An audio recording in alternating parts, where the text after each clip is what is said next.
I'm Veronica Dudo in Washington, D.C. Tonight on EWTN News Nightly, Midwestern shockwaves. Michigan's Democratic Senate primary comes down to a narrow win, why it could become a big deal come November. A favorite son returns. Pope Leo XIV will travel to Latin America in November, why this trip will be different from his previous visits. Plus, it may be August, but it's snowing in the Papal Basilica of St. Mary Major. We'll take you there. These stories and more tonight. From EWTN, the Global Catholic Network, this is EWTN News Nightly. Thank you for being with us on the Feast of the Dedication of St. Mary Major, which is also sometimes referred to as Our Lady of the Snows. Our top story tonight, the political landscape for November is now a bit clearer after a number of primary elections took place across 5 states last night. From the Rust Belt to the Great Plains, voters made their voices heard. All eyes were on Michigan, where a high-stakes battle for the U.S. Senate nomination for Democrats drew national attention. Let's check in with Capitol Hill correspondent Eric Rosales with the latest results. Eric. Well, good evening, Veronica. Yes, a major victory for the far less socialist wing of the Democratic Party in Michigan, a purple state. Former public health official Abdul El-Sayed beat out his moderate contender, Congresswoman Haley Stevens, by just 1 percentage point. The race was so close that it wasn't called until this morning. Now, this race was widely viewed as a proxy war for the soul of the Democratic Party. Speaking to voters, El-Sayed says the power of the people beat the power of the money. If you're a patriot, then you better fight for an America that is America for all of her kids. That's what this is about, building a movement to take our democracy back, to serve the people who absolutely deserve the best of what America has to offer them. That's the commitment all of us are making. If elected, the 41-year-old would be the first Muslim senator in the U.S. Senate. El-Sayed has campaigned on Medicare for all, taxing billionaires, and abolishing U.S. and immigration and customs enforcement. He will face off against former Republican Congressman Mike Rogers. He's in a different league altogether about pushing that socialist agenda. The Democrat Socialists of America are in Michigan working for him right now. They're parachuting in from all over the country. Yeah, so we're going to talk about those differences. Republicans were quick to fire back. I think from an electoral perspective, does it make it easier for us as Republicans to message and draw the contrast? Yes, but I think it's terrible for our country. I think we should have a sane party on the other side, and that's just not really where they're at anymore. Holding on to the seat of retiring Senator Gary Peters is crucial to Democrats' chances to win a Senate majority in the November elections. In Michigan, we are going to beat the Republicans. We're going to take Michigan, and we're going to win back the Senate. Plain and simple. It is important to note that many post-primary polls show Rogers with an early lead. Now, what's interesting up here is that some Democrats, like Senator John Fetterman, are starting to fire back at these socialist candidates and have publicly said that they should create their own party and not infiltrate the Democrats. In other news, we want to tell you about the House may be on recess, but several Republicans are under investigation by a House Ethics Committee. North Carolina Republican Congressman Chuck Edwards is accused of violating workplace harassment rules toward a female staffer. So far, some 16 witnesses have been interviewed, and the Ethics Committee is recommending that a House floor censure take place. Edwards has now suspended his re-election campaign. And Ohio Republican Max Miller is also under investigation following domestic abuse allegations. Miller says that he will not drop his re-election bid. So how does the Speaker feel about all this? Well, Speaker Mike Johnson is calling for the process to play out. A lot of things happening up here on the Hill. Veronica, back to you in the studio. Thanks, Eric. President Donald Trump and Vice President J.D. Vance are both reacting to Abdul El-Sayed winning Michigan's Democratic nomination for the U.S. Senate. President Trump calls the win great news for the Republican Party, and he slammed El-Sayed as a communist loser who hates Jews and Israel. And those weren't his only comments about that very close contest. White House correspondent Owen Jensen continues our team coverage tonight. Owen. Veronica, good evening to you. President Donald Trump also said, as usual, the polls were way off on this one, and more on that Democrats' quote, crazy policies will only get worse. And he also cast doubt on the integrity of the elections in Michigan. We'll put it up on the screen for you right now, what he wrote. President Trump writes, Wayne County, Detroit in Michigan is one of the most corrupt voting areas in the United States, if not the world. It is strictly third world. Miracles happen in Wayne County, including more votes being cast than there are voters, by a lot. Get ready for another rigged election. Vice President J.D. Vance also weighed in on the Michigan primary results. We don't want the next administration, whoever, God forbid, you're going to have President El Sayed in 3 years. We don't want him to undo all the incredible work that we've been doing. Now, the Republican National Committee also says Abdul Sayed embodies the socialist takeover that wants to do away with the American way of life. Veronica? Oh, and I know you also track ongoing developments with Iran. What are you learning tonight? That's right. President Trump was traveling out west with reporters when reporters asked him about the status of the Strait of Hormuz. As you've seen in recent days, there have been reports that the strait may reopen very soon. The president asked about that last night. Here's what he had to say. A lot of progress has been made. And they called me and they said, please, let's talk. They want to talk. The funny thing is they never mention that. They always say, we're not talking. But they called. They wanted to talk. We've been talking. They want to make a deal. They do not want to be hit. President Trump may have another good reason for withholding fire.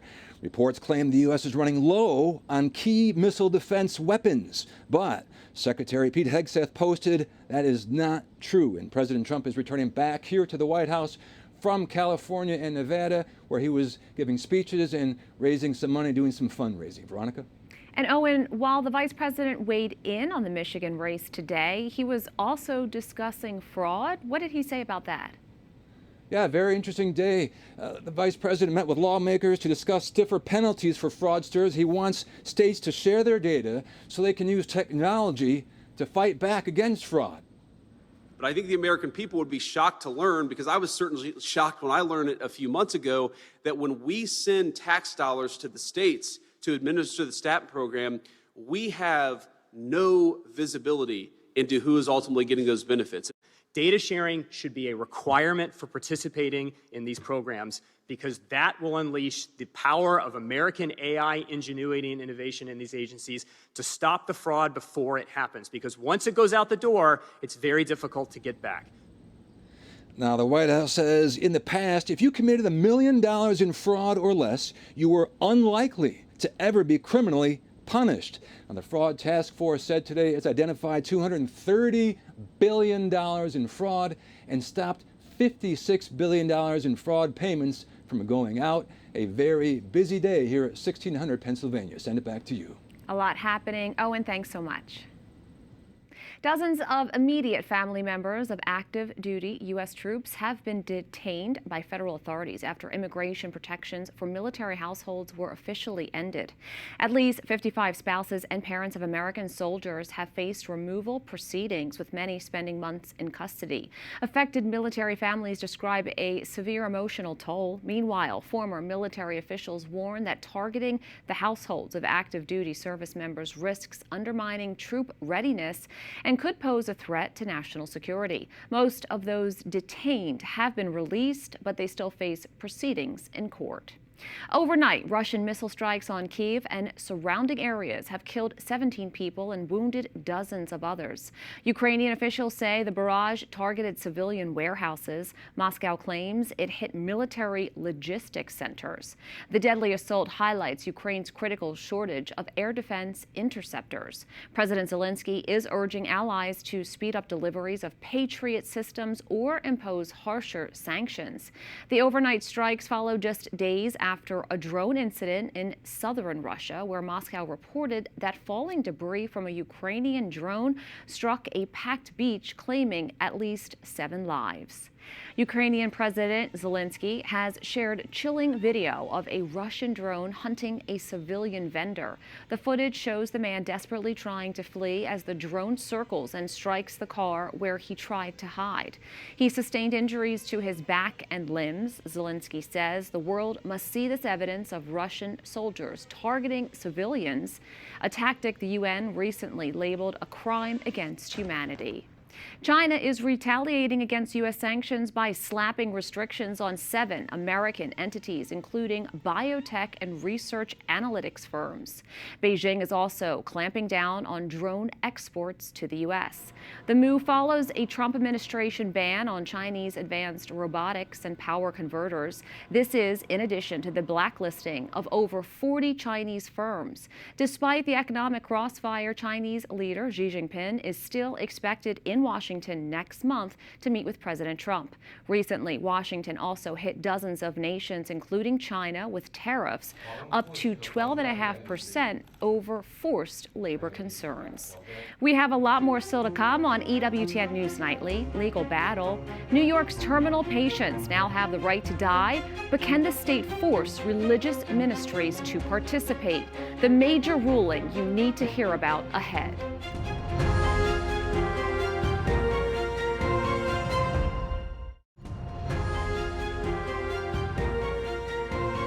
New York's Medical Aid in Dying Act is now in effect for qualified terminally ill patients, despite a federal judge granting a temporary injunction exempting 4 Catholic nursing homes. These religious organizations include the Dominican Sisters of Hawthorne and are currently challenging the mandate on religious freedom grounds.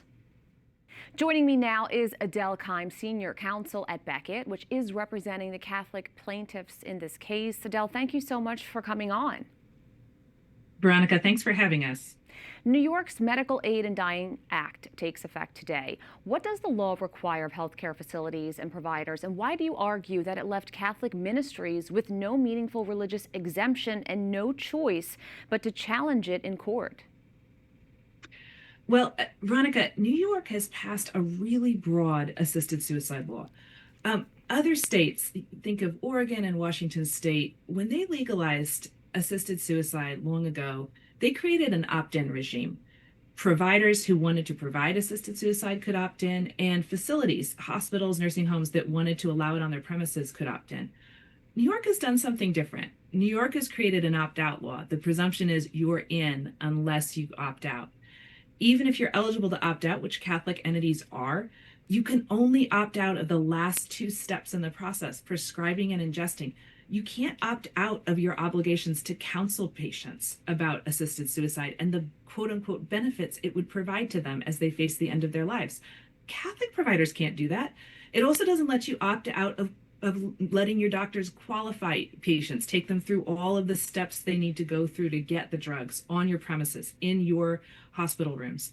Again, Catholic facilities can't do that. And then on the other end, it doesn't let you opt out of, if you don't want any of this to happen on your premises, actually finding someone else to do it for them.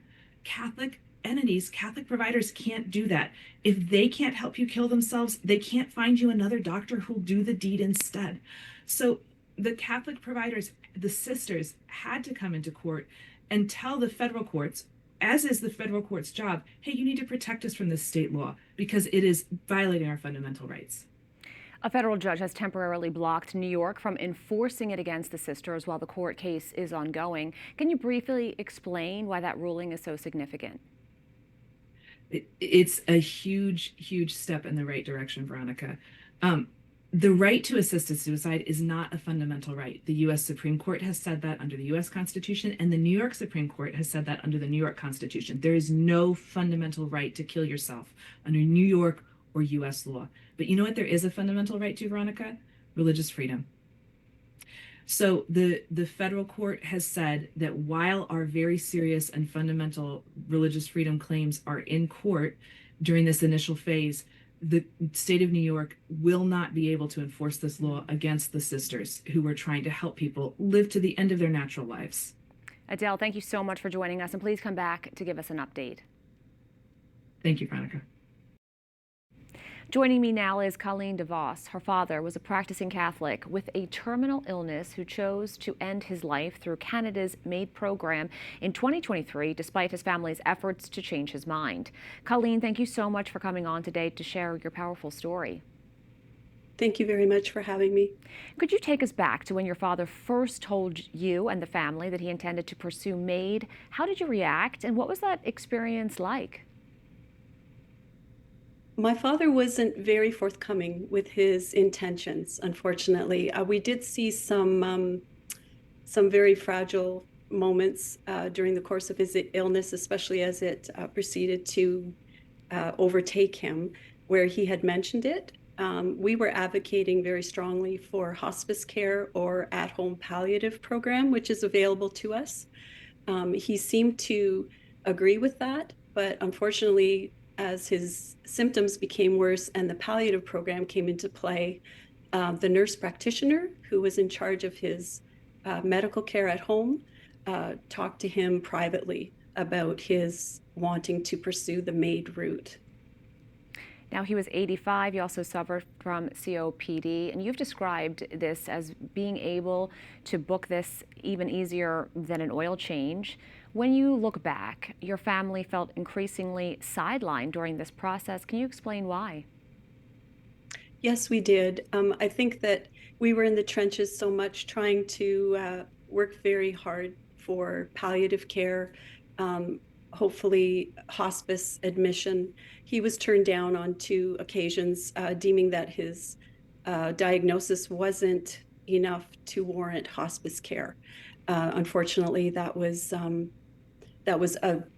surprise to us because we could see he was deteriorating very quickly. So the irony of the availability of MAID that could be arranged very quickly was, again, as you say, sidelined us very much so. The instructions that came to us as a family, the receiving of literally the cardboard box in the mail that held all of the necessary provisions that they would need, and which we were instructed to keep very close care of. So yeah, it was very difficult, and it was very simple. On the day your father died, he was offered alternatives, including a hospice bed, yet he went ahead with MAID. Why do you think he decided to proceed? I think he proceeded because of his loss of hope. And I think he also, within his mental anguish, was looking for control rather than relinquishing that control, to God and to the love of his family. We absolutely were prepared to provide him with round-the-clock care, but he unfortunately turned down the miracle, which we felt happened on the morning. They called us and said that a hospice bed was ready immediately for him. So it was very heartbreaking that he didn't accept the offer. What is your message to lawmakers who advocate for these types of laws? I would appeal to them to think about the sacred gift of life that we are given by God. And I don't believe that it's up to the lawmakers to determine, to give someone the autonomy to end their life. Colleen, thank you so much for sharing your personal experience with us today and speaking out against MAID. You're very welcome. Thank you for having me. Up next on EWTN News Nightly, winter weather in the summer. How the church honors the miracle of the snow today with a special reenactment. Plus, the one prayer Pope Leo encourages us all to embrace.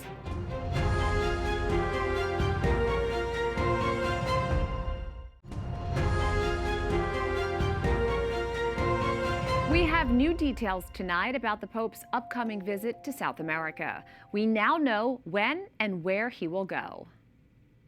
The trip will begin on November 6th and continue through November 17th. From the 6th to the 8th, the Holy Father will visit the cities of Montevideo, Paysandú, and Florida in Uruguay. From the 8th to the 11th, he will go to Buenos Aires, Cordoba, and Luján in Argentina.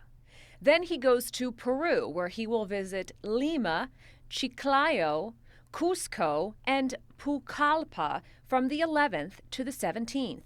Pope Leo was the Bishop of Chiclayo from 2015 to 2023. Pope Leo has sent a video message to the Knights of Columbus as they hold their 144th Supreme Convention in Denver, Colorado. In the message, the Holy Father reflects on the importance of charity and unity. In an age all too often marked by division and pointed rhetoric, there's a great need for prophets of harmony who seek to build bridges and strive to reconcile opposing positions wherever possible. The convention's theme is "In the One, We Are One," which is also Pope Leo's motto. It comes from St. Augustine's commentary on Psalm 127, where he says, "Though as Christians we are many, in Christ we are one." For the first time in over a month, Pope Leo resumed his weekly general audience today. He picked up where he left off, continuing his catechesis on the Second Vatican Council. He focused on Sacrosanctum Concilium, the Constitution on the Sacred Liturgy. In particular, he spoke of the Liturgy of the Hours. It's the official prayer of the Church offered at various times of the day in order to sanctify it. The Council Fathers and Pope Leo encourage all the faithful to pray it. The Liturgy of the Hours needs to be more fully embraced and lived out in the daily lives of the baptized and of the communities. To the many people who wish to learn to pray, especially catechumens, it can offer the path and the school of Christian prayer. Today, the Church celebrates not a saint, but a church, specifically the dedication of the Basilica of St. Mary Major, one of the 4 papal basilicas in Rome. EWTN News' Brian Schumacher tells us why this church is so important. Behind me is the Papal Basilica of St. Mary Major, the oldest church in the West dedicated to the honor of the Blessed Virgin. That alone is impressive. But the church is a treasure trove of stories, relics, popes, and more that make it so beloved and important today. It's the height of summer in the city of Rome. Yeah, it's really warm in there. It's not very comfortable to walk around in this heat. But inside the basilica, snow is falling. This is a reenactment of the miracle of the snow. The story goes that in the 4th century, a wealthy Roman couple prayed to the Virgin Mary. On the night of August 4th, Mary told them to build a church where they would find fresh snow the next morning. The snow fell on Rome's Esquiline Hill, and that's where the couple, true to their word, built the basilica. The rose petal snowfall happens every year on August 5th. But the church offers the faithful much more than a miraculous origin story. So we were inside and it was amazing. The atmosphere was great and I really liked it and enjoyed it, yeah. It also houses the Salus Populi Romani icon. According to tradition, it was painted by St. Luke the Evangelist, the patron saint of painters. And if that weren't enough, it also houses the relic of the Holy Crib, the manger in which the baby Jesus was laid to rest the night he was born. It's for that reason that St. Mary Major is also called the Bethlehem of the West. The first Christmas night Mass was celebrated here, and the popes have kept the tradition alive for centuries. The latest addition to this basilica's storied history came just 1 year ago, when Pope Francis was buried inside because of his love of this church. In fact, during his papacy, he visited St. Mary Major more than 120 times to pray before the Salus Populi Romani icon. He joined 7 other popes who were also buried inside. In Rome, Brian Schumacher, EWTN News Nightly. We thank you for watching tonight. Remember, you can follow us on social media, Facebook, X, YouTube, and Instagram at EWTN News Nightly. I'm Veronica Dudo. Good night and God bless.